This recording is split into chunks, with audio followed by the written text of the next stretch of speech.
All right, welcome back. Now our GMC tweet of the night. Look at this pony. This is from St. John's men's basketball program.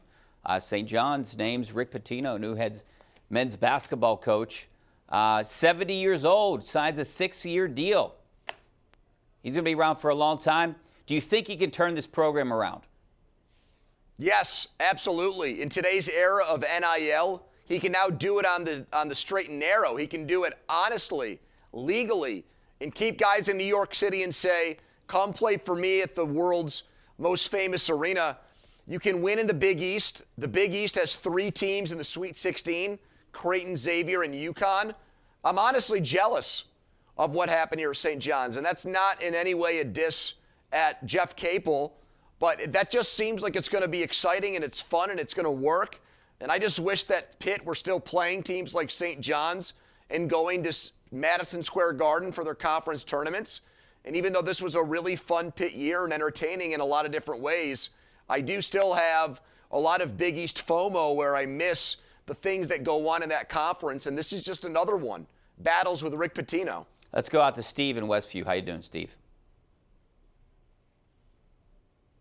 Steve, you there? All right, we're going to go out to our number one Cochran call of the night, Will in McKees Rocks. How you doing, Will? Hey, guys. How are you this evening? Good, thanks for calling. Hi, Will. Hey, thanks, guys, again for taking my call. But, gentlemen, I have a question about the Penguins, and I totally understand, and I get where you're coming from with Hextall needing to go and Brian Burke needing to go. But when does the coach become accountable, and when does his seat start to become warm? Hey, Will, I think the seat's warm right now. I like the call, but, what I don't like, and I know Mike Sullivan does this a lot, that he stuck up for Jeff Carter and Tristan Jarry, basically saying we're making a big deal out of it. I mean, but the eye test tells us they were the 2 worst players on the team the last week or so. Yeah. Yeah, I think Mike Sullivan is you basically have the water circle in the drain here, and he's trying to act like, he's still the captain of a ship that's still on course to go where it wants to go and reach its destination. I don't feel that way whatsoever. I think he's trying to fake it till he makes it. I think he knows it's not true. I think he's saying it because he thinks he has to as a coach to defend his players, but I think he's sounding like he's condescending and even patronizing fans when he says it that way. Jeff Carter's only playing 8 minutes a night now. So Mike Sullivan can give us every kind of factoid he wants on faceoff percentage. He's barely playing him. He doesn't have the guts, though, to take him out of the lineup because I guess he thinks that Carter is too good of an influence on guys in that dressing room. And plus he knows that he's good friends with his boss, and he doesn't want to tick off Ron Hextall probably more than he already has. So they gave him an extension before the season started, Richie, and he's a Boston guy. So that probably goes over well with the Fenway Sports Group people. They probably love that about Mike Sullivan. Plus, he's won 2 Stanley Cups. But, yeah, this is going to be 5 years for him, Richie, without a playoff series victory. That sounds like the stuff we complain about with Mike Tomlin. Yeah. All right, let's go out to JB in Squirrel Hill. How you doing, JB? How you guys doing? Good, thanks for calling.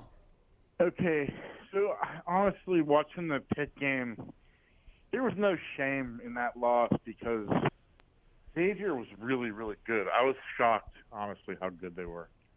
Good for Sean Miller. He should be our coach. Yeah, good point there. Kunkel was 5 of 6, right? They just killed him. They killed him. They scored. They didn't miss a shot early on, and Pitt wasn't really in this game from, the 5-minute mark on until the end of the game. So 11 points was really closer than the game really was. Yeah, I mean, how quickly things change. It looked like Kennesaw State was going to upset Xavier, and it was going to be Kennesaw State-Pitt Sunday, which would have made it, for Pitt, a very winnable game, in a game they would have been favored in to get to the Sweet 16. They couldn't match fire with fire. And all year I thought if they got into a shootout with the team, that would be okay. Yeah. Because of all the three-point shooting that they had. But Cummings couldn't make a shot. Elliott didn't want to take a shot. And Jamarius Burton really let me down in the tournament. I thought he was going to be a catalyst for Pitt. I thought he was going to be an igniter and the guy that was going to make them a real threat. but his play actually went down in the tournament, Richie, and that's what I'm disappointed about. I thought he was going to be a lot better. Yeah, I agree. And Hinson, he'll shoot from anywhere. Doesn't matter. 10 guys on him. Yes, he will. Across the court. So he never sees a red light. He drives right through that thing. Let's, he brought up Sean Miller being the coach here. Jeff Capel, he has 4 years left. What do you do at this point? Do you ride it out another year or so and see what they do? Was this just a fluky year, or do you think this is really something that they can build on? Well, I think it is something they can build on. I would not feel compelled to want to give him a contract extension. Now, if somebody comes to Jeff Capel and makes him an offer and then I'm left no choice, okay, fine. But is any program prepared to do that? It doesn't look that way. He's not going to Providence. He's not going to Notre Dame. So the jobs he could leave Pitt for don't exist. I don't think he wants to leave. But sometimes, like Jamie Dixon did, you had to flirt with other schools in order to get the money that he wanted from Pitt. So I think you keep him right where he is. Let's see if he can run it back next year and win that transfer portal like he did and bring in 2 or 3 more guys that can make this team an NCAA tournament contender again. Let's go out to Jim in Blawnox. How you doing, Jim? Hey, guys. And Pony, congratulations. Nothing better than being a girl dad. Yeah, congratulations, Pony. I forgot to say that. Thank you, Richie. I can attest to that. So tonight, everyone wants to blame Jari. How about there's a reason Ruedel is in the press box every night? How about Dumoulin tie up a man? How about Malkin actually stay with his man in the defensive zone and on the first goal and not let him get free? Early on in the game, Malkin on a clearing pass by Ottawa, he olayed the puck and ended up being a 2-on-1 break for Ottawa. He coasts too often.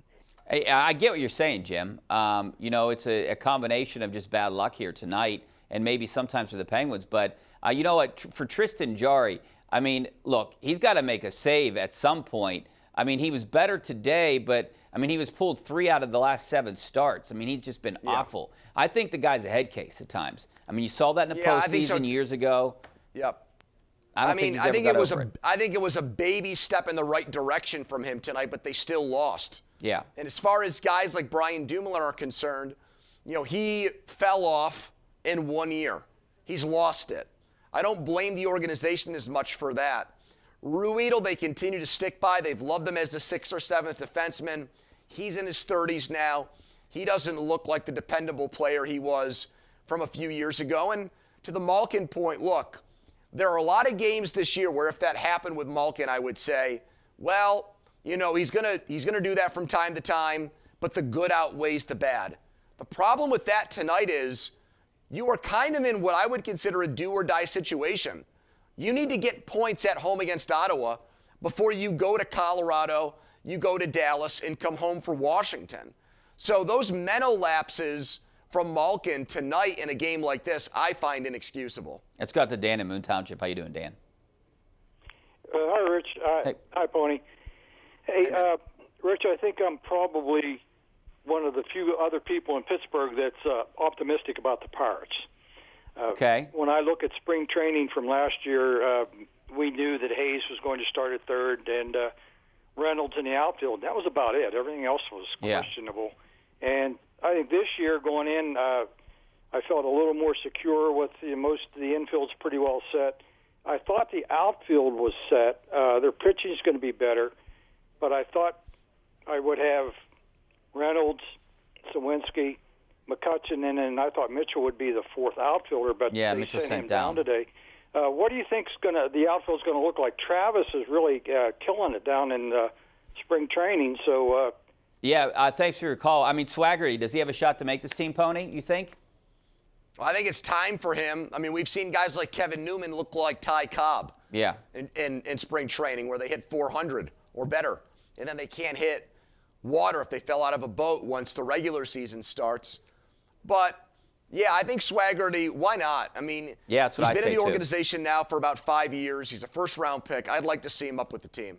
Yeah, what do you got to lose? And, for the first time in a while now, we got some Major League ball players that we're going to be talking about this year. So I'm a little optimistic, not so much this year, but next year. We got to take a break. Back in a couple minutes.